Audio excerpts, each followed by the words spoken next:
It truly came from the concept that I had when I was a child. I had childhood cancer and I had leukemia. At the time, I remember a woman coming to me at the hospital, and she gave me an image of a happy face and a sad face.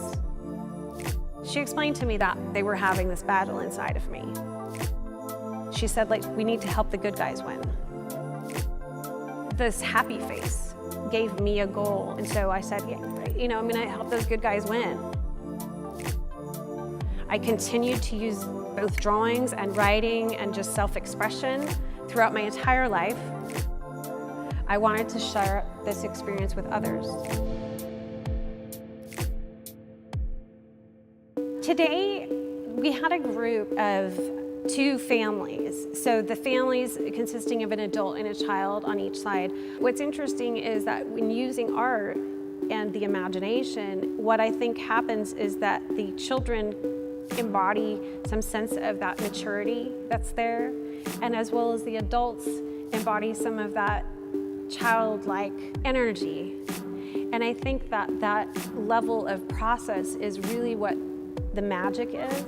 The more they practice and do these type of things, the more they will learn about themselves. What is that feeling and expression about you saying? And what does it mean and what does it make you feel? You're creating a picture and a photo or a map to your own experience. And if you wanted to work on something that was deeper and that was an issue potentially for you, you could return to this space and repeat that exercise to connect with that emotion and with that feeling. And a lot of times now, because of our society, we lose that tangibility of those images. And instead it's on a phone or a computer screen. But there's some magic when you have the tools in your hand and you put it to paper and you create something that is so unique to only you as an individual. So today, really, I did I did some art about, you know, it has all types of different roads to get to all different planets. Like you're in outer space and it's a maze. I called this little planet Plutnut for Pluto. Well, one time when I was sleeping, I was just dreaming about 2 children that were playing. They had 3 alicorns, which are like part Pegasus and part unicorn.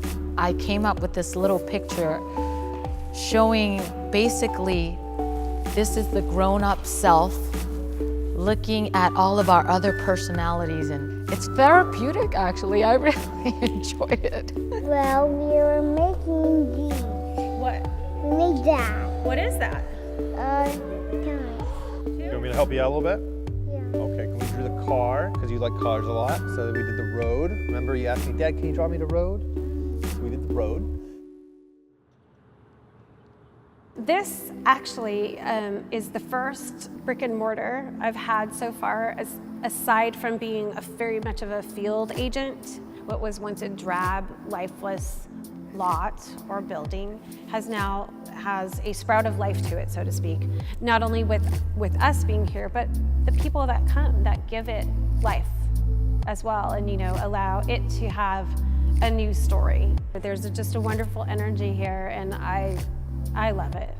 Joanna is my wife. Mainly, I just want to see her successful. I believe this platform is a true way to understand yourself and express that, you know. Being creative and using your imagination is something she's taught me is the truest sense of self. Her giving that platform to all different types of myriad of people, from children to adults to groups to singles to whatever, it's a great message to keep going. I feel that art as inquiry is about coloring outside of the lines and then do it again. And then do it again. And then do it again. Because life is all about either practice or doing it, right? To become an active participant in your life, I think you just gotta go for it.